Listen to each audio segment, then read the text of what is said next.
Kim Jong-un's travel strategies are shrouded in mystery, utilizing armored trains and decoy aircraft to keep the world guessing his next action. It resembles a scene from a Cold War espionage story, a large, bulletproof train moving through the rural landscape at a careful 60 kilometers per hour. This is not a typical means of transport. This is Kim Jong-un's private mobile stronghold, a fortress built to ensure the North Korean leader remains concealed and safeguarded at all times. What is it that makes this train so special? What is Kim's reason for favoring steel and rails instead of the quickness of private jets? The solution resides in its unparalleled security attributes. The train runs on a 3-level system. One train advances to survey for possible dangers, the second train transports Kim himself, while the third provides extra security from behind.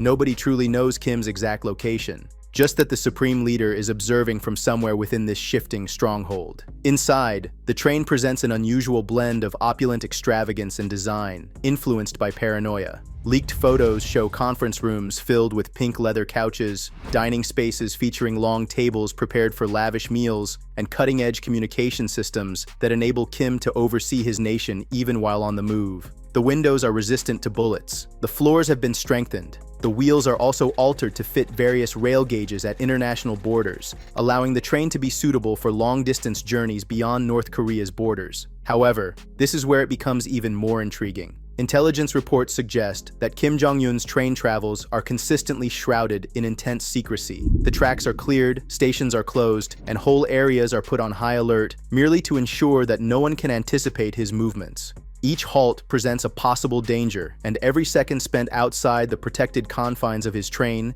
is a chance for an assassination attempt. This leads us to the next aspect of his security strategy: deception. If you believe monitoring Kim Jong-un from the sky is simpler, reconsider. The leader of North Korea has perfected the skill of misdirection.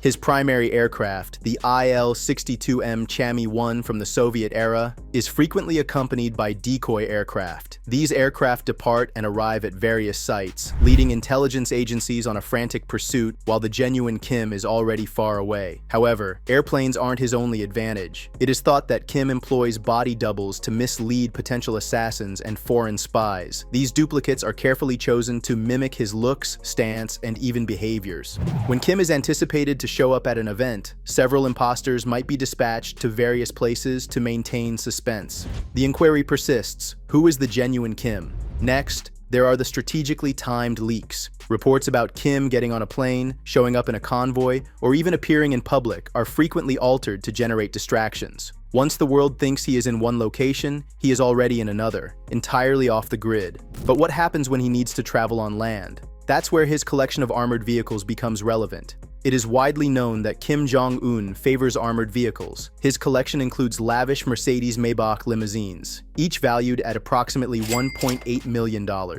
These are more than mere status symbols. They are moving fortresses built to endure bullets, explosives, and even mortars. Every part of these vehicles is fortified with advanced security features, rendering them resistant to nearly any outside danger. However, the true enigma lies not solely in the cars themselves, but in the way he acquires them.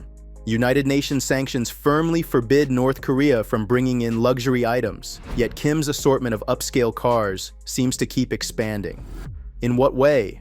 The solution is found in a secretive smuggling scheme that covers several continents. Intelligence reports indicate that these vehicles are initially bought legitimately in countries such as Germany or the Netherlands, then funneled through a complex network of intermediaries. They traverse through China, Russia, and occasionally lesser-known shipping ports in Africa and the Middle East, changing ownership several times to eliminate any evidence of their actual destination.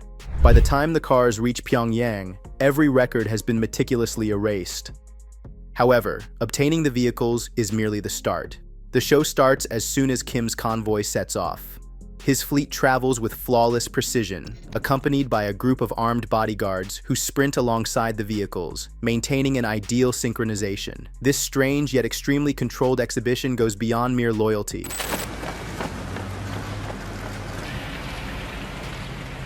It serves as a deliberate psychological strategy, strengthening the perception of an inviolable leader. Drones and monitoring units explore the area in advance to foresee any possible dangers, while imitation vehicles generate chaos, making it difficult for anyone to know which vehicle truly contains Kim. If armored convoys and deception strategies fall short, Kim possesses an additional layer of protection: his network of concealed homes and subterranean bunkers. Kim Jong-un doesn't remain in one location for an extended period. He possesses several secure homes located throughout North Korea, making it almost unfeasible to monitor his whereabouts. Every one of these sites features subterranean passages and emergency exit paths, guaranteeing he can vanish at a moment's notice. One of the most concealed areas is Pyongyang's Forbidden City, a tightly secured compound that functions as his main operational hub.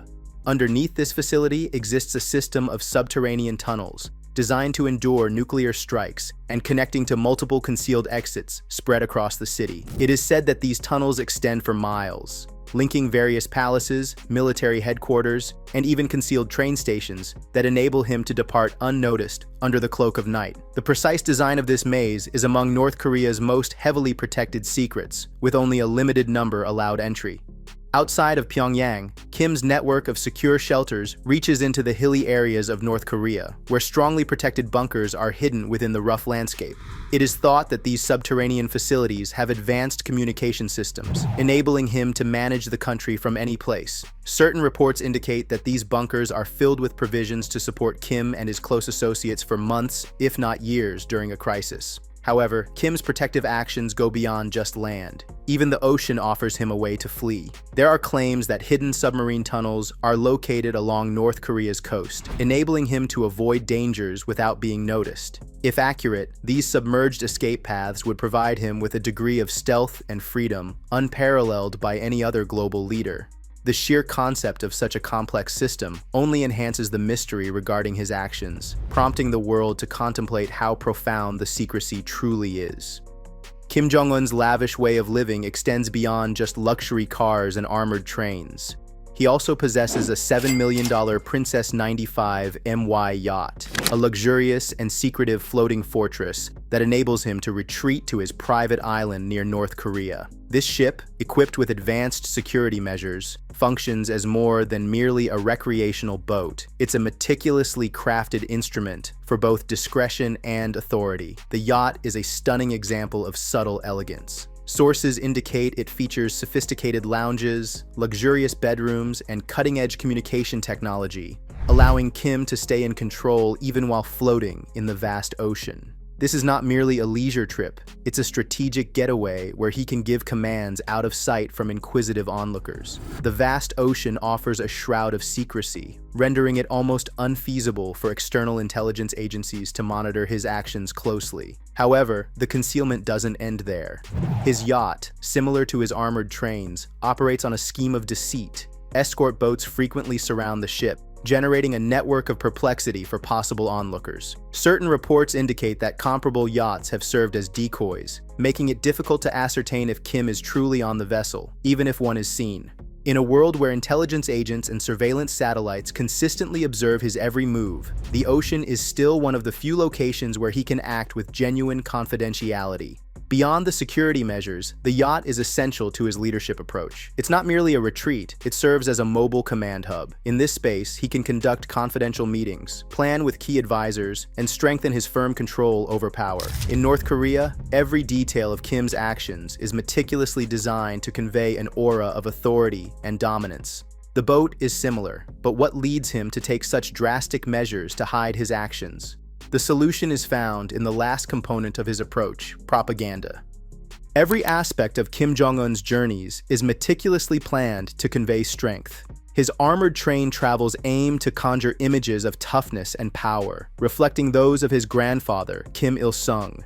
The deliberate, measured speed of his train, inching across the land with a complete security detail, serves not only as a practical tactic, but also as a calculated display of power.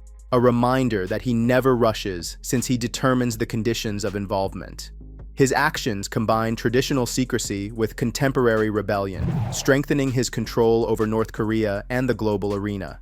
His collection of high-end vehicles, acquired via complex smuggling schemes to evade international sanctions, conveys another message. Despite severe global limitations, he can still secure anything he wants. The convoys, constantly flanked by elite bodyguards running alongside, serve not just as a security measure, but also as a display of power. Each trip he embarks on, be it by land, sea, or sky, is orchestrated to signify to the world that he is in command. Even his infrequent public appearances are intended to convey a message. As he disembarks from his armored train in a different country, he does so with deliberate accuracy. The timing, the place, the visuals all are crafted to convey steadfast assurance. In spite of global pressure, economic penalties, and political isolation, he continues to be a significant power. However, his covert travel techniques have an additional function beyond mere security and power display. They constitute psychological warfare. They leave adversaries in uncertainty, partners doubtful, and intelligence organizations racing for solutions. The more enigmatic he stays, the stronger his perceived power grows. However, this degree of confidentiality prompts a critical question. If Kim Jong-un takes such drastic measures to remain unseen, what additional secrets is he concealing from the global community? Kim Jong-un's intricate travel strategies expose not only paranoia, but also a leader who flourishes in manipulation and authority. His actions are not solely focused on ensuring safety. They aim to convey a message to the world. Yet in a realm where knowledge equates to power, how long can he conceal his actions? What if the biggest enigma about Kim Jong-un isn't how he moves, but rather what his purpose for traveling is?